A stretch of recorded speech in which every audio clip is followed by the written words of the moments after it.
In today's video, I'll tell you how to enable and disable Google Assistant in your device Realme C65. In this video, I'm going to show you how to enable and disable it.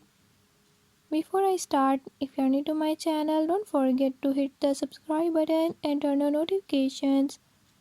Make sure to watch complete video and learn how you can do it. Let's watch the video.